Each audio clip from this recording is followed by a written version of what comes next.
गोपाल का एक हंसता खेलता परिवार था। उसकी पत्नी सुजाता, बेटा सजन और बेटी सेजल सब बहुत खुश थे। गोपाल एक प्राइवेट कंपनी में इलेक्ट्रीशियन था। पापा, अगले महीने मेरा बर्थडे है, आप मुझे क्या गिफ्ट देंगे? तुझे क्या चाहिए बेटा? मुझे नई सोने की बालियां चाहिए। आई बड़ी सोने की बाली मांगने वाली। तुझे सोने का दाम भी पता है क्या? उसे दाम का क्या करना, उसका पापा है ना, वो देख लेगा। आप इस तरह बच्ची को बिगाड़ो मत, वरना हमेशा जिद करती रहेगी कि मुझे ये चाहिए वो चाहिए। तो क्या हुआ, अपने पापा से ही मांगेगी ना। आप मेरी बिल्कुल नहीं सुनते। जब तक इसका पापा जिंदा है, इसकी हर ख्वाहिश पूरी होगी। गोपाल जो भी कमाता था अपने बच्चों की ख्वाहिशों को पूरी करने में ही इस्तेमाल कर देता था। सुजाता अक्सर गोपाल को समझाया करती थी कि वो पैसे बचाए। आपको ज्यादा से ज्यादा पैसे बचत करने चाहिए। अरे बचत क्यों करना है, पैसे हैं तो ख्वाहिश पूरी करनी चाहिए। हमें भविष्य का भी सोचना चाहिए। भविष्य में क्या पता क्या हो जाए।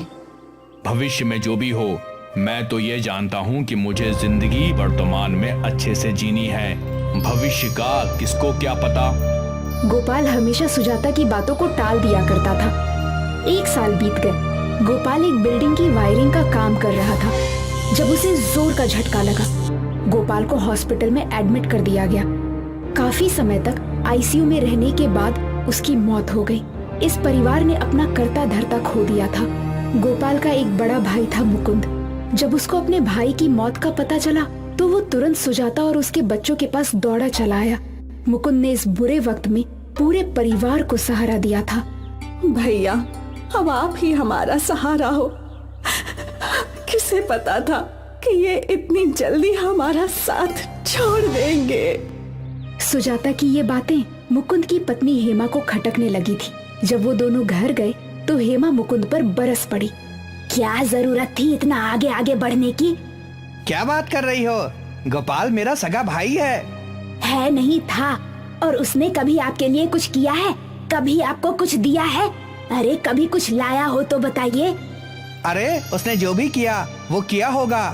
अब वो इस दुनिया में नहीं है, हमें उसके परिवार का ख्याल रखना होगा। कोई जरूरत नहीं है। तुम्हारा खुद का परिवार नहीं है क्या? अगर तुम उसके परिवार का भी ख्याल रखने लगोगे तो हमारे बच्चे हर चीज के लिए दुनिया का मुंह ताकते रह जाएंगे। मैं ये सब नहीं झेल सकती। पर हेमा, बात को समझने की कोशिश करो। मैं सब समझ चुकी हूँ। अब दुनिया बदल चुकी है। थोड़े दिन उनके घर जाया करो और फिर धीरे धीरे उन्हें उनके हाल पर छोड़ दो। तुम जिंदगी भर उनका ख्याल थोड़ी ना रख सकते हो। मुझे ये सब सही नहीं लग रहा है। जो भी हो, मैं जो भी बोल रही हूँ तुम्हें वही करना होगा। मुकुंद को ना चाहते हुए भी हेमा की बात सुननी पड़ी। कुछ महीनों तक मुकुंद ने सुजाता को पैसे दिए घर चलाने के लिए, पर फिर वो आनाकानी करने लगा। सुजाता, तुम तो जानती हो आजकल हालत कैसे है। इनकी पगार भी कम हो गई है। समझ नहीं आ रहा कि कैसे ये सब चलाएं। अब भगवान ही हमारे परिवार की मदद कर सकता है। इसके आगे सुजाता क्या बोलती। वो घर गई और उसने सजन और सेजल को ये बताया। अब लगता है मुझे ही कोई काम करना होगा, वरना हमारा घर कैसे चलेगा। नहीं माँ, मैं काम करूँगा। तेरी पढ़ाई अभी बाकी है साजन, तू काम कैसे करेगा? कुछ ना कुछ हो जाएगा माँ, आप फिक्र मत करो। सजन ने जॉब ढूंढना शुरू कर दिया। उसे एक कॉल सेंटर में नाइट शिफ्ट मिल गई।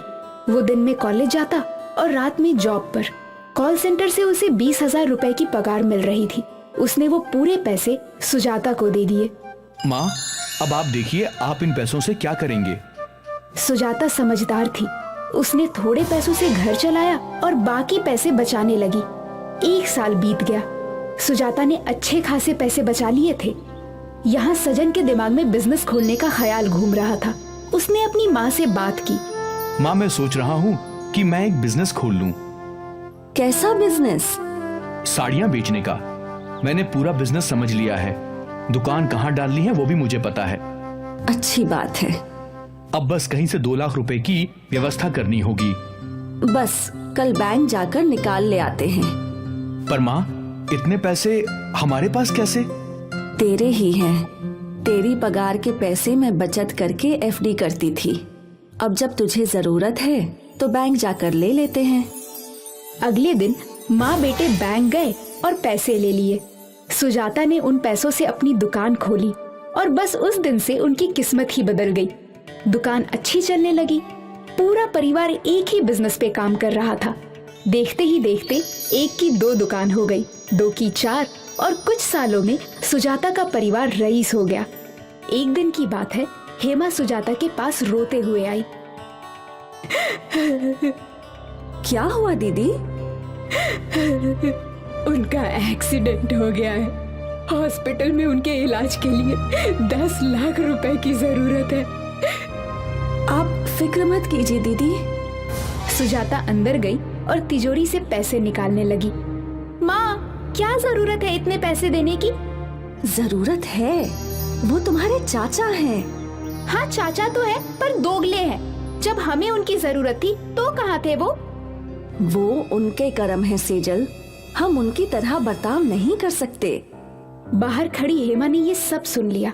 सुजाता बाहर आई और पैसे हेमा को दे दिए। हेमा को अपने कर्म याद आए। वो सुजाता के पैरों में गिर गई। मुझे माफ कर दो सुजाता, तुम्हारे समय मैंने तुम्हारी मदद नहीं की, पर मेरी परेशानी में तुम मेरी मदद कर रही हो। मुझे माफ कर दो। भाभी, जो हो गया सो हो गया। आप पहले हॉस्पिटल जाइए, मैं थोड़ी देर में आती हूँ। सुजाता के दिए हुए पैसों से मुकुंद का इलाज हो गया। आज वो सुजाता के परिवार की वजह से जिंदा था। हेमा और मुकुंद को अपनी गलती का एहसास हो गया था। हेमा और मुकुंद की तरह दोगले रिश्तेदार हर एक की जिंदगी में होते हैं, पर सुजाता की तरह अच्छे रिश्तेदार हर किसी के नसीब में नहीं होता। गुंजनपुर गांव में रवि नाम का एक नाई था। वह बहुत ही चालाक था। वो लोगों को अपनी बातों में उलझाकर उनकी कटिंग के मुंह मांगे पैसे लेता था।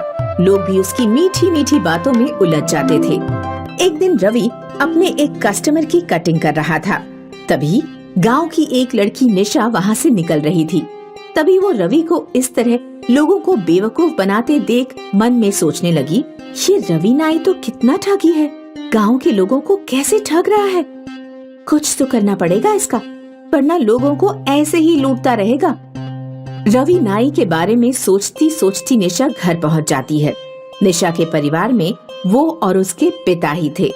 निशा जैसे ही घर के अंदर दाखिल होती है, निशा के पिताजी सुदेश निशा को देखकर पूछते हैं, क्या हुआ बेटा, तुम इतनी परेशान क्यों लग रही हो? सब ठीक तो है? कुछ नहीं पिताजी, बस यूं ही। मैं कुछ सोच रही थी। क्या सोच रही हो, बताओ। क्यों ना मैं हमारे गांव में खुद का सैलून डाल लूं? पर बेटा, गांव में रवि का सैलून है और वो बहुत पुराना है और सभी गांव वाले उसी के पास आते हैं। हाँ पिताजी, मुझे पता है, पर वो एक नंबर का ठगी है। सिर्फ लोगों के पैसे लूटता है और कुछ नहीं। मुझे उसको सबक सिखाना है। पर बेटा, वो तो बहुत पुराना है और गांव वाले उस पर यकीन करते हैं।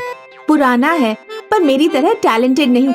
उसकी कटिंग में कोई खास बात नहीं है। हाँ, ये तो तुम सही कह रही हो, पर अब तुम क्या करोगी? अब मैं खुद का सैलून खोलूंगी, यूनिक क्लासिक हेयर सैलून।